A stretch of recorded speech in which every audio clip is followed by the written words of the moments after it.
This project is titled Inside the Closet, Revealing a Queer History. He is very excited to share it with you, and please enjoy.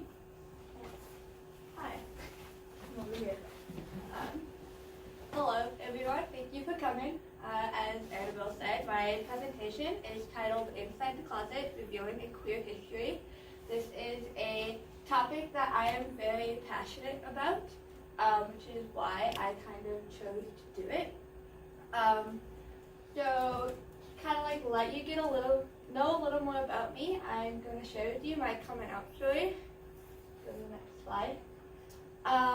So growing up, I kind of always knew I was different, but didn't really know why, and I didn't really have a reason to. Like, I had a good childhood and I was happy, but there's just always this feeling in the back of my head that like something was off. And as I got older and started middle school, it kind of started to feel like I was living a life that wasn't mine, and that I was meant to be living someone else's life. And it wasn't until 8th grade that I finally realized why I felt that way. I stumbled across this documentary titled I Am Jazz, and for anyone who doesn't know, that is a documentary about a girl who's a year younger than I am, named Jazz, and she is transgender. And as I watched this documentary, I found myself connecting with many of the things that she was saying, and by the end of it I was in absolute tears because I finally understood why I felt different, and I had a word for it and a way to explain it to the people around me, and it was just a sense of huge relief. But it would still be about a year before I told anyone, and the first person I told was actually my friend Jordan, who's sitting right here, and he was super accepting of it, and it was great. And by my junior year of high school, I was kind of out to everyone, and I started going by Charlie at school, which was really great that I was kind of living as who I felt I was meant to be, finally. And another part of my coming out story is also happened in 8th grade. I realized I was asexual. This was a realization I also had when watching a documentary. And that was something that I kind of shared immediately just because it was a lot easier for me. And we'll kind of talk about what that means a little later, but that's kind of basically my story and how I fit into this whole community and why I chose this topic. Okay, now we'll move on. So, a lot of people don't realize that, like, queer people have always existed for, like, since the very beginning of time. The earliest recording of queer people existence happened in 8000 BCE, and there are some sand rock paintings in Zimbabwe which depict homosexuality. And like all these boxes here have dates of just some events that happened in queer history, and I don't really have time to go into all of them, but it was kind of something that used to be really normalized, and in some cultures it was actually encouraged, and it was expected of people to engage in same-sex acts. And it wasn't until the rise in religion, mainly Christianity, that kind of started to change, and a lot of places started to make laws against homosexuality. One of these laws happened in 1533. King Henry VIII passed something called the Buggery Act of 1533, which made anal intercourse and zoophilia punishable by death. And this not only did that make homosexuality illegal, but it also compared it to bestiality, which is a harsh comparison that some people still have to this day, that really hurts queer people. So moving on, these are just a few people from history that have been recognized as some form of queer. So we have Socrates and Aristotle and Julius Caesar and Shakespeare and Da Vinci James I and Alexander the Great, they all had male lovers, and it was kind of something that was known about them in their time. So in the 1800s, things started to change. Homosexuality is something that was still frowned upon, but it was around this time that the community slowly started to try and change that. So, kind of debatable how not much progress was made during this time, but it was enough to kind of get us on our feet. Throughout the 1800s, several countries decriminalized homosexuality, which was a very big deal because most countries had it illegal at the time. These countries were the Netherlands, the Dominican Republic, El Salvador, the Empire of Brazil, Bolivia, Argentina, the Ottoman Empire, San Marino, Guatemala, Mexico, Japan, Paraguay, Italy, the Vatican, and Honduras. Now, since then, some of these countries have recriminalized it, but the fact that they decriminalized it in the 1800s was a huge deal. So some significant events that happened in 1835, the last known execution for homosexuality in Great Britain occurred when James Pratt and John Smith were hanged at Newgate Prison in London after being caught together in private lodgings. And then in England in 1861, the Offences Against the Person Act was removed, and the death sentence was changed to imprisonment from 10 years to life. So it was still illegal, but they couldn't kill you for it anymore, which was a huge advancement, obviously.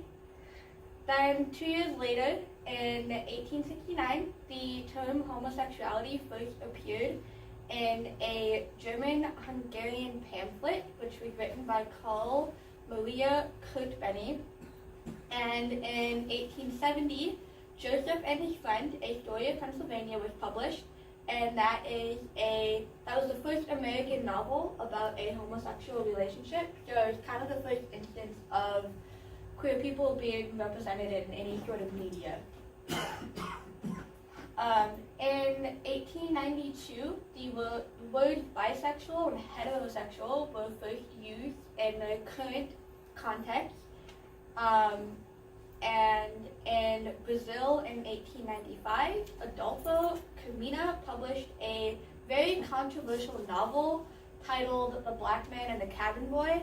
And this was controversial because it centered around homosexuality, and it also portrayed a black man as the story's hero. So both of those things were very frowned upon at this time. Moving on, before I kind of delve into modern history, which covers from the 1900s to now, I kind of want to explain some of the different identities within the community. There are many more identities than I possibly have time to go through, so I'm just going to kind of cover the most common found ones, and I have them in alphabetical order just to make it easier. So the first one is aromantic. So these are individuals who experience little to no romantic attraction, and it is sometimes abbreviated to aro. You'll hear aro more than you'll hear aromantic. And then the next one is asexual. So these are people who experience little to no sexual attraction. And asexuality is often confused with celibacy, but the difference is that celibacy is a choice that people make and they abstain from the action, where asexuality is you just don't feel the desire to participate. Not all asexual people are aromantic and vice versa, though a lot of, some are, and I know quite a few who are, but not all. The next one is bisexual. This is anyone who experiences attraction to two or more genders. A common misconception is that it's only male and female, but really it's just you experience attraction to more than one. And then next one is gay. This is the, probably know what this one means. This is just attraction to the same gender. And this is it's also used as a blanket term for the community as a whole, and kind of it just means not straight. So anyone under any identity has probably called themselves gay at some point, even if that's not their actual identity. It's just kind of used as a general term. The next one is intersex. This is one that very few people know about, and it is actually a genetic condition. Intersex people are born with both male and female genitalia, or both male and female reproductive organs, and sometimes a combination of both. It used to be called hermaphrodite, but that is now a term that is considered outdated and derogatory. A lot of intersex people may consider themselves to be trans. It kind of depends on with like the story and how their life has gone. And a big problem within the intersex community is when they are babies, the doctors will go through, put them through surgeries to kind of fix what they see as a problem, which is they remove the parts of either male or female, depending on what gender they assign them when they are born. And that is something that a lot of hospitals will cover up these surgeries, and so the intersex community is actively trying to stop that from happening, because it happens all over the place. Even here in the US, where we are rather progressive, these surgeries still exist. The next one is lesbian. So this is any female who experiences attraction to other females. There's not much else to say about that one. And then pansexual. So this one is very similar to bisexuality, and they're nearly the same thing pretty much. The only distinction is that pansexual is attraction to anyone regardless of gender. And that's a distinction that's very small and doesn't matter to most people, but to those that choose to identify as one over the other, the distinction is pretty important. And then last one is transgender. So this is anyone who identifies with a gender other than the one they were assigned at birth. And this is also used as kind of a blanket term for anyone who is just they don't identify with the assigned gender. So there's many different kind of identities underneath that umbrella. The most common is trans men and trans women, but there's also agender and bigender and genderqueer, and they just kind of fall on the spectrum somewhere between male and female. So moving on from this, I'm going to start explaining some important events that happened throughout the 1900s. I kind of mainly focused it on the US, but it does kind of venture out occasionally, depending. So the first event I'm going to talk about happened on February 21st of 1903, when the NYPD conducted the first recorded raid on a gay bathhouse in the U.S. It was at the Ariston Hotel, Bath, and 26 men were arrested, with 12 being brought to trial on sodomy charges, and 7 of these men received sentences ranging from 4 to 20 years in prison. And then in 1913, the word faggot was first used in print in reference to gays in a vocabulary of criminal slang published in Portland, Oregon. And then in 1919, the film Different from Others was released, which was one of the first explicitly gay films. So that was another instance of queer people being represented in the media for the first time. And then in 1926, the New York Times became the first major publication to use the word homosexuality. And in 1928, The Well of Loneliness by Radcliffe Hall was published in the UK and later in the US. And this book sparked a lot of legal controversy as it brought the topic of homosexuality to a public light. So in 1931 in Berlin, Dora Victor became the first known transgender woman to undergo vaginoplasty. And in 1937, the pink triangle was used for the first time to mark gay men in Nazi concentration camps. And that is a symbol that is still used today within the community as a kind of a way to say, like, this was a bad thing that happened to us, but we're proud of who we are and we've moved on from it. So it's used as a positive symbol now. And then in 1938, the word gay was used for the first time on film in reference to homosexuality. And that was kind of the start of homosexuals being referred to as gay people.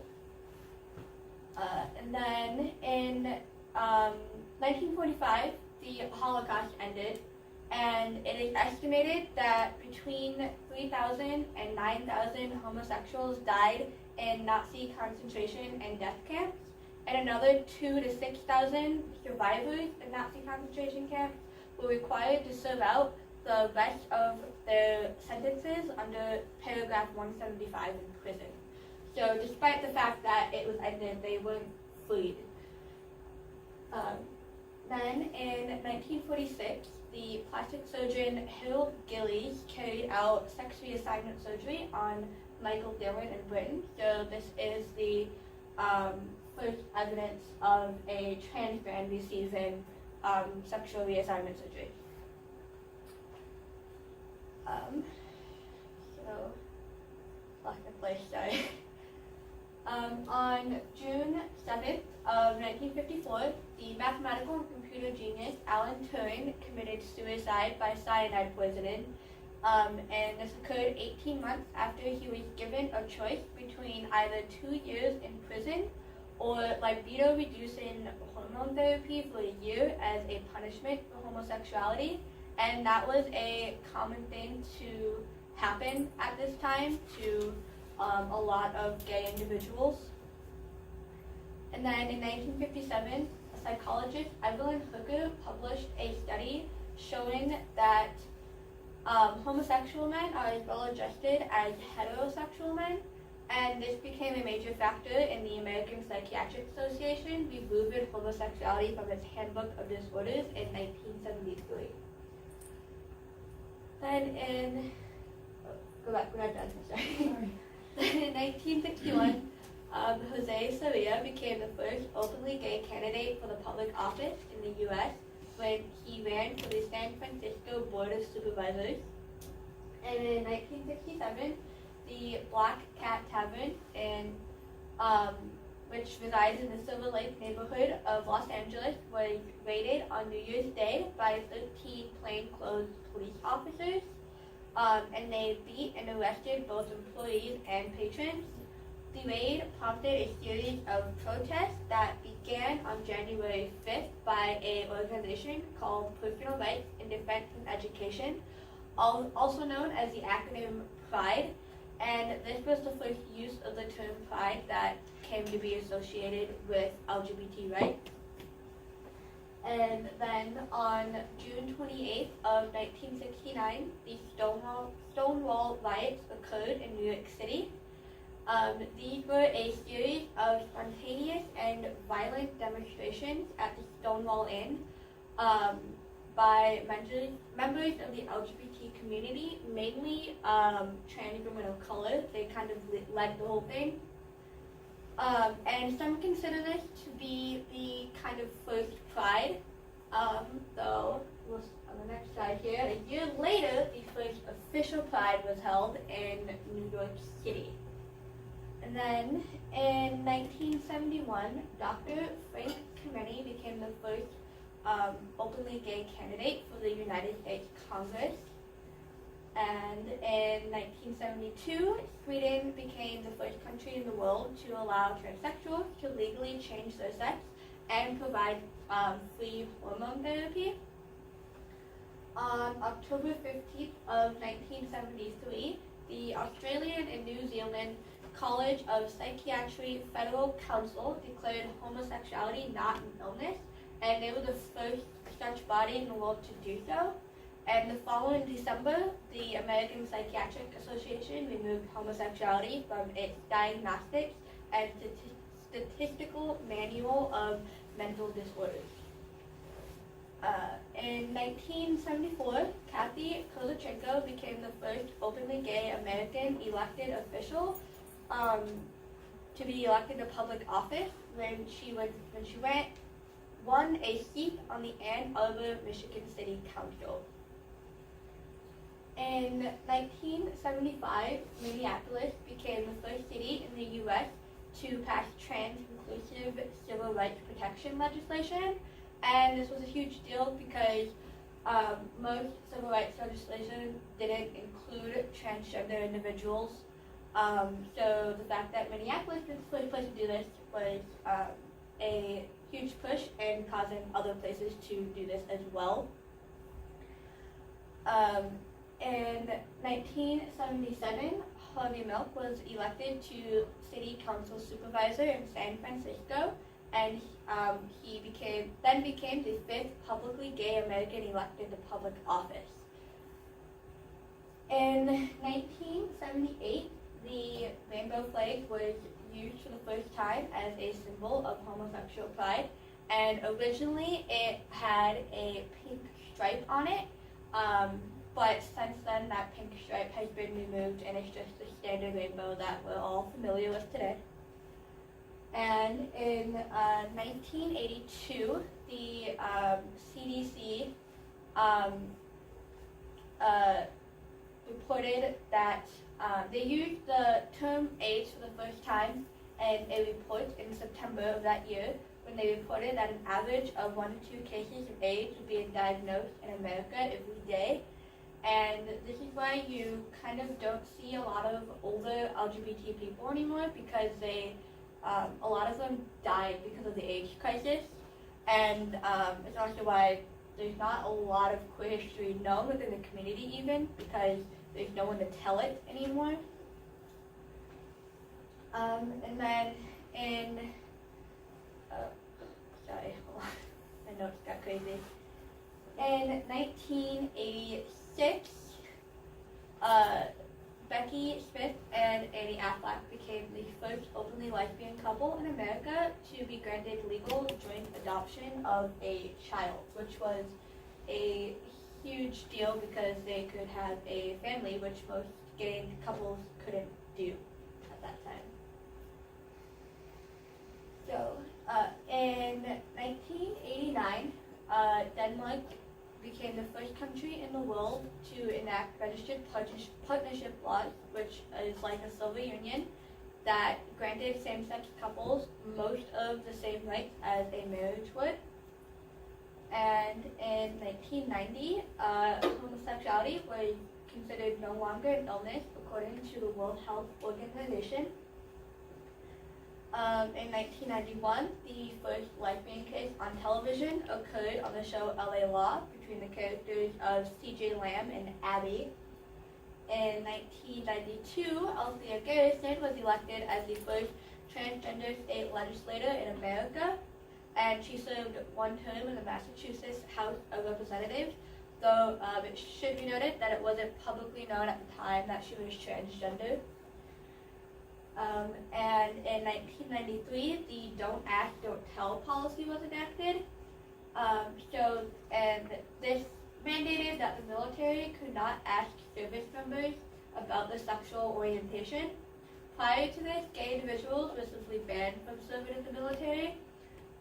But with this policy, they could serve, but they would still be expelled if they engaged in sexual conduct with members of the same sex, or if they stated they had same-sex attraction, or if they married or attempted to marry someone of the same sex. In 1995, a triple combination therapy of drugs such as 3-TZ, AZT, and DDC showed to be effective in treating HIV, which is the virus responsible for AIDS. In 1998, gender identity was added to the mission of Parents and Friends of Lesbians and Gays, otherwise known as PFLAG, and they were the first national LGBT organization to officially adopt a transgender inclusion policy for their work.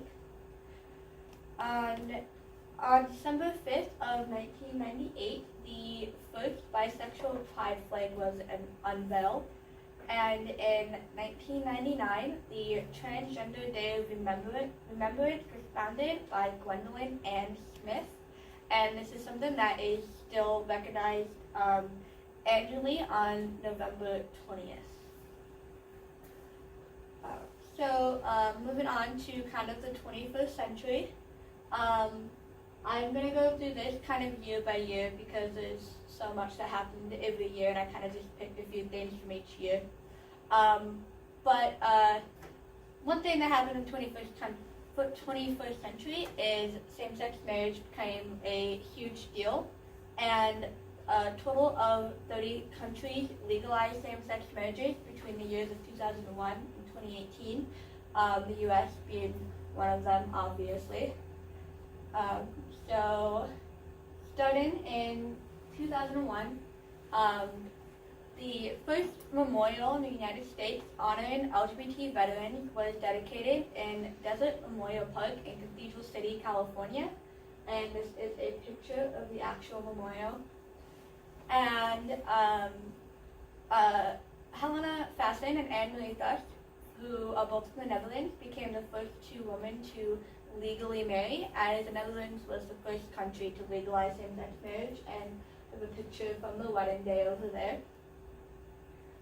In 2002, openly gay Dutch politician Pim Fortuyn was assassinated, and PFLAG established its transgender network, known as TNET, as its first official special affiliate, and it was recognized with the same privileges and responsibilities as PFLAG.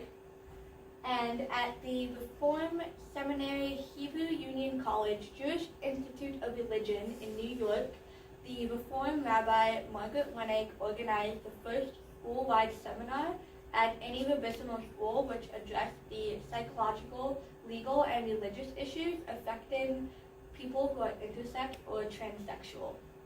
And that was a seminar that she did a couple other times after this as well. Okay, so in 2003, Jean Robinson became the first openly gay bishop in the Episcopal Church in the USA, and Ruben Zellman became the first openly transgender person accepted to the Hebrew Union College Jewish Institute of Religion, where he would later become ordained in 2010.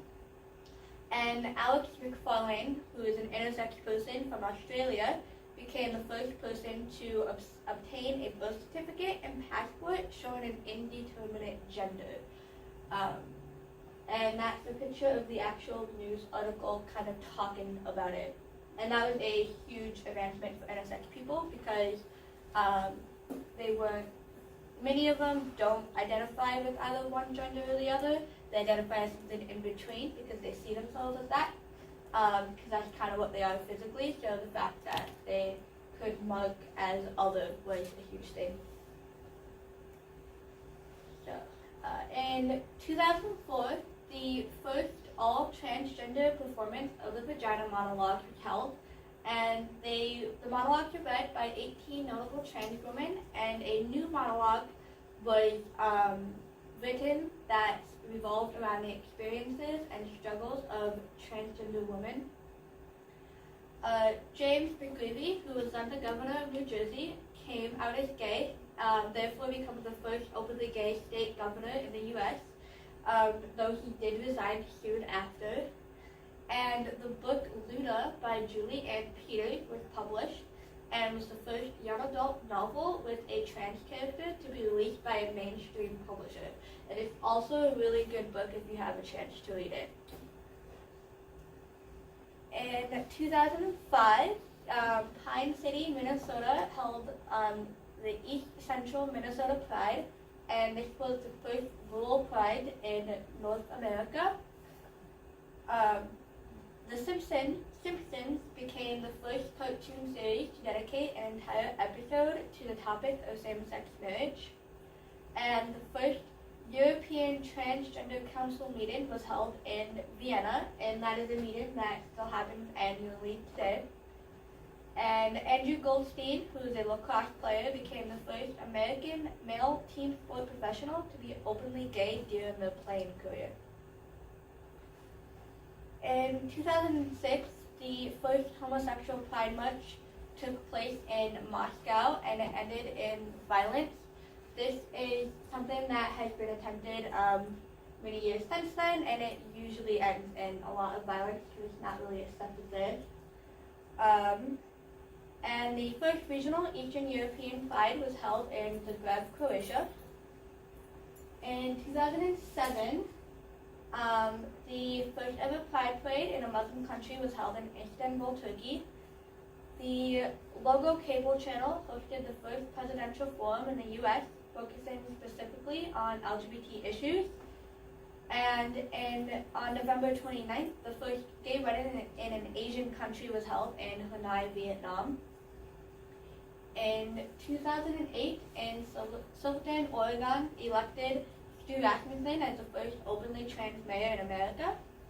And trans woman Angie Zapata was murdered in Greeley, Colorado, and her case was the first case in U.S. history to get convicted as a hate crime with a trans victim. And then the first ever U.S. congressional hearing on discrimination against transgender people in the workplace was held by the House Subcommittee on Health, Employment, Labor, and Pensions. In 2009, the International Transgender Day of Visibility was founded by Rachel Crandall, and that is still celebrated to this day. And politician Johanna, and I can't say her last name, but she was elected in Iceland as the first gay head of government in the world. In 2010, Kai Allen became the first openly transgender athlete to play in the NCAA basketball, and Phyllis Fry became the first openly transgender judge appointed in the United States. In 2011, Tony Biffa became the first intersex mayor in the world when he was elected in Melbourne, Australia. Chaz Bono appeared on the 13th season of the US version of Dancing with the Stars, and this was the first time an openly transgender man started off with something unrelated to being transgender. And Jaya Sehula became the first openly transgender international footballer to play in the World Cup. In 2012, the first same-sex marriage at a U.S. military academy was held for Emily McKinney and her partner Anna Sally McKinney. The movie Paranorman was released, and it had the first openly gay character in a mainstream animated film. And San Francisco voted to become the first U.S. city to provide and cover the cost of sex reassignment surgery for uninsured transgender people. And California became the first U.S. state to sign a ban on conversion therapy. In 2013, Kason Crane became the first openly gay man to climb the 7 summits and the first to bring the rainbow flag to the summit of Mount Everest. Philadelphia passed one of the most comprehensive transgender rights bill on the city level, which addressed transgender bathroom use and city employee health care. California enacted America's first law protecting transgender students, specifically the right to use the bathroom of their choice. Harvey Milk was chosen as the first openly LGBT political official to be featured on an American postage stamp. and the song Same Love by Macklemore and Ryan Lewis became the first top 40 song in the US to promote and celebrate same-sex marriage. In 2014, Megan Stabler became the first openly transgender woman to be named Working Mother magazine's Working Mother of the Year. Laverne Cox was on the cover of the June 9th issue of Time magazine and was interviewed for the article The Transgender Tipping Point. Mills College became the first single-sex college in the U.S. to adopt a policy explicitly welcoming transgender students. Pascal Tessier, from Chevy Chase, Maryland, became the first known openly gay Boy Scout to become an Eagle Scout. And a memorial honoring LGBT people persecuted by the Nazis is unveiled in Tel Aviv, and this was the first specific recognition in Israel for non-Jewish victims of the Holocaust. In 2015, the National Executive Board for the Boy Scouts removed the rule that gay individuals could not be hired within the Boy Scouts. Andrea Pajic became the first openly transgender model profiled by Vogue. On June 23rd of that year, the New York City Landmark Preservation Commission unanimously approved the designation of the Stonewall Inn as a landmark. Aidan Dowling became the first openly transgender man on the cover of Men's Health magazine. And Malta became the first country in the world to outlaw sterilization and invasive surgery on intersex people. In 2016, the Trans United Fund was founded, which focuses on giving legal help for transgender issues. The President Barack Obama officially designated the Stonewall National Monument. And Erin O'Flaherty became the first openly lesbian Miss American candidate. The Ministry of Health of Chile ordered the suspension of unnecessary normalization treatment for intersex children, which included surgery until they could make the decision to go through with it on their own. The Fourth U.S. Circuit Court of Appeals ruled in favor of a trans male student, which marked the first ruling by a U.S. appeals court to find that transgender students are protected under federal laws that ban sex-based discrimination. In 2017, the live adaptation of Beauty and the Beast was released, and within the character LeFou was gay, which made him the first gay Disney character. Denmark became the first country in the world to officially remove trans identity from its list of mental health disorders. Ines Rao became the first openly transgender Playboy playmate. Joe Maldonado became the first openly transgender member of the Boy Scouts in America. And the movie Moonlight became the first LGBT-related film to win Best Picture award at the Oscars. In 2018, Adam Rapon became the United States' first openly gay athlete ever to qualify for any Winter Olympics. The movie Love, Simon was released, which was the first film released by a major studio to focus on a gay teenage romance. Toni Atkins became the first woman and the first openly lesbian to lead the California State Senate. And Christine Hellquist became the first openly trans candidate for governor, nominated by a major political party when she was nominated by the Democrats for the governor of Vermont. And that's where I kind of stopped for modern history. And obviously a lot of advancement has been made, and the queer community has come a long way from where we were. But there's still a lot of improvement that needs to be made. So, so homosexuality is still illegal in 72 countries, and 35% of the countries in the United Nations that have it is illegal. And life in those countries are very difficult for LGBT people, but even in the countries where it's not illegal, it is still incredibly difficult. 1 in 5 LGBT people have experienced a hate crime or incident because of their sexual orientation. And 50% of LGBT people hear homophobic slurs frequently or often at school. So it's still a lot of LGBT people still don't feel safe and welcomed all over the world, regardless of what country they're in. So, in order to continue to make this advancement, the queer community needs help from people outside of the community. Because with the support of those outside the community, we can kind of show our government leaders that it's worth it to give us the rights that we've been asking for a long time, and that we deserve the respect that we so greatly crave to have.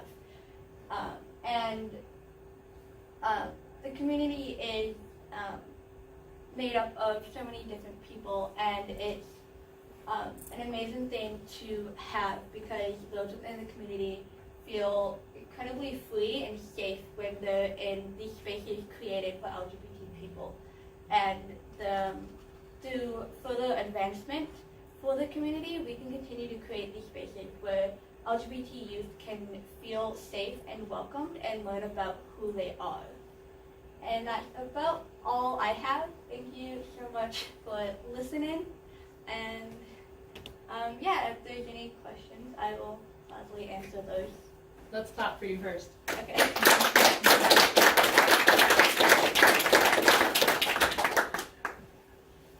Charlie's open for questions now, if anybody has questions they'd like to ask. So the 2014 Time articles suggested that would be a tipping point. Do you agree? Disagree? Yeah. So I couldn't find the article, so I haven't actually read it, and I don't exactly know what it's about. But I don't know. I'm still trying to I want to read it, and I don't know, maybe I can get back to you on that. Oh. Respectful. How do you think that the media portrays the LGBT community right now? So currently it's improved a lot. It's still not perfect. It is still kind of a trope in media that the gay character often gets killed off or doesn't get their happy ending, which is very disappointing to those of us watching for that character. But it's a lot better than what it used to be, because they're finally getting well-developed characters that aren't just there for a comedic effect or being just the token gay character. How do you feel within the media, within the news media as well? You know what I mean? Within current events. Okay, yeah, so that kind of varies depending on what kind of media you're watching.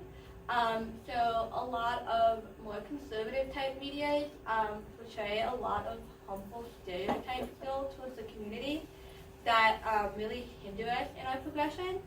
But there is a lot of good media out there that kind of gives us space to kind of explain that we're the same, we're different, we've always been here, and we're just asking for the basic respect that you get. I don't know if that answers your question. Yeah. Okay. You've definitely put your time in and on the facts. Have you come to a consensus on how the U.S. fares with other countries of the world as far as acceptance, and are we ahead of other countries, behind, about the same worldwide? So we're actually pretty behind. There are a lot of countries, specifically in Northern Europe, that are a lot more progressive.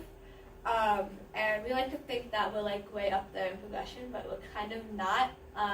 We have same-sex marriage, but that's about it. And even then, it's still being argued about whether or not it's okay to have that. So we definitely still have a lot farther to go than most people think we do. So there's 72 countries that haven't legalized it. Does it seem like there's still a trend where every year another country or two will come along, or do you think we'll get a point where these 50 countries or whatever will just say nope and they're not gonna legalize? How would you put it? So I definitely see the trend continuing, because it is studies that show that that the Gen Z is like the a majority of Gen Z kids don't identify as something other than straight or cisgendered. So, and that exists all over the world. So as the younger kids continue to get more kind of progressive in their thinking and open about who they are, you'll see those countries changing, and it might take a lot longer in certain countries, but I think it'll eventually happen. Hopefully, at least. So you have hope. Yes, I have a lot of hope.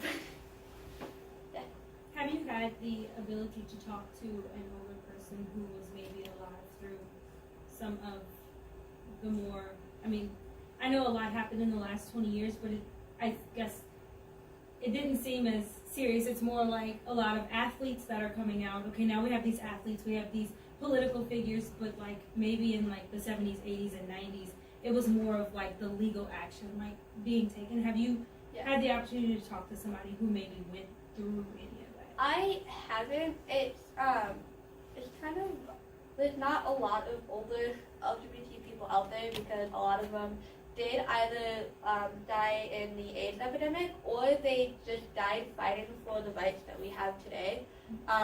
So it's kind of it's something that I definitely want to do, and there's some really great books out there that are from the perspective, like written by those people.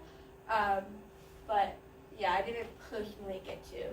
So I guess I wish I would have known that you were doing this ahead of time, because my godmother, who is in her 60s, is lesbian, and so she actually did live through a lot of this. She married because that was what you did at the time, and had 2 children with her husband, and then when they were teenagers and it was a little more acceptable, they divorced, and turns out that she's a lesbian and he was gay. So I think that it was like they were friends, and so that was like their way. It's something that she doesn't like openly talk about with family, but I think in a situation like that I probably could have put you in contact with her. That would have been great. And then I also have a cousin, actually would have been my dad's first cousin, who did in fact contract AIDS. And so didn't make it through that, but I did get to know him, and but I wish I would have known ahead of time, because I probably could have put you in touch with somebody who did experience that. So you mentioned HIV/AIDS, and so sorry. No, you're fine. In 1982, that's when you discussed it, but then in 1995 is when there was a cure. What do you think is the reasoning behind that gap between when it was an issue or identified as an issue until things were created to make it better? Just kidding, don't rush. Not last question. So the main reason for that is it wasn't really taken seriously by anyone, especially the government. They didn't fund a lot of research. And it kind of also because it kind of started, so the community made a lot of advancement up to that point, and it was becoming kind of close to what it is now. But with the AIDS epidemic, it kind of set them back a lot. A lot of queer historians feel that the AIDS epidemic actually set us back about 50 years in our advancement, because it kind of restarted this fear of gay people, and that it was something that was wrong and that was like not healthy. And so that kind of also caused how long it took for a kind of cure to be found. I'm gonna ask a question after I say last question. I'm gonna ask one too. Okay. I don't know if we did have another presentation. I'm not sure if it's gonna happen. You stated specifically with intersex that that you said a little bit about how it depends on the individual's life and kind of how their story plays out. Can you explain an example of how a story or life experience might affect someone's sexuality? Yeah, so every intersex person feels differently about their gender, because really your gender is kind of like a thing that's like wired in your brain, has nothing to do with what you look like physically. And so some intersex people, they maybe were like born with predominantly male genitalia, and so that's what they were raised as, but they don't feel that way, and so they identify with as a female instead. And so that can affect things. And there also are a lot of intersex people who they identify as like both male and female because that's what they feel their body represents both. So they feel like they're both. And that's really when people like they don't have like they have to choose either male or female on like legal documents because they're neither, they're both. Do you think any life experiences affect their decision? Not like it might, but like not really, because in the end, kind of your gender is just like it doesn't matter like what you go through in life, like the way you feel for your gender is gonna like that's gonna be the same no matter what kind of life you had. So you don't believe that you don't believe that the nurturing that a person receives affects that at all? Like it's straight nature, no nurturing. Like I think it could a little bit. Like if like maybe someone who may identify as both, but they were raised as a female and were happy that way, they might never identify as both, and because of that, where if they had been raised differently, they would have realized that. But I don't think it has like a huge effect. Do you think it affects other, not just intersex individuals, just boys, girls? Do you think that the way they're raised affects? Definitely, yeah. There's a lot of trans individuals out there who didn't realize they were trans until they were well into like the 70s or 80s, because the way they were raised is they just refused to acknowledge that feeling of different and that something was different. And so it took them a long time to realize it, and you know, who knows how many people out there never realized it because of the way they were raised. You had lots of historical facts on where we have come from all the way through the 1800s, all the way 1900s, and into the 2000s. Do you have a premise or a foresight as far as where will we be in 40 years, 50 years? Well, what's your thoughts on future as far as everything is the way it's come so far? Where do we go from here? It's kind of like impossible to predict, really, but I have hope that it'll just be kind of a thing that's not really thought about necessarily, and it's just kind of like a thing that is. I don't know if that makes sense at all, but basically just acceptance from people, just to be improved, and it's already happening. As I mentioned earlier, the younger generation doesn't really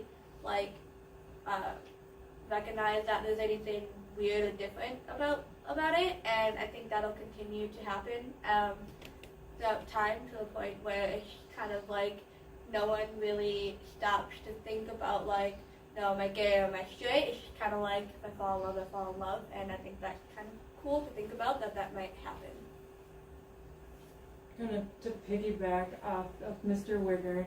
So you discussed a lot of events, obviously, and acceptance. Did you see a correlation between what was happening in an increase or decrease in the acceptance of homosexuality or the LGBT community? Yeah, definitely. So when religion became started to become more of a big deal and kind of spread out the world, homosexuality became less accepted, and then it kind of slowly became more, and then as I mentioned with the AIDS epidemic, it became less accepted again, and unfortunately that kind of happens as certain things happen, and even recently acceptance for the LGBT community has gone down since the election of Trump, because a lot of his followers now feel more willing to express their dislike for the community. And so, even things that kind of seem insignificant at the time become a huge deal in the acceptance of how much there is. Any more questions for Charlie? I just have one, but it's not anything deep. Can you ask it after? I'm just gonna ask if she's ever been to a parade. Yeah, I've been to 2 Pride parades past years. It's like the best time of my life ever, and I'm super excited to go back this summer because it's great. Yeah, I wanted to talk about it a bit, but I didn't have time. One more round of applause. Sorry, I didn't mean to rush you.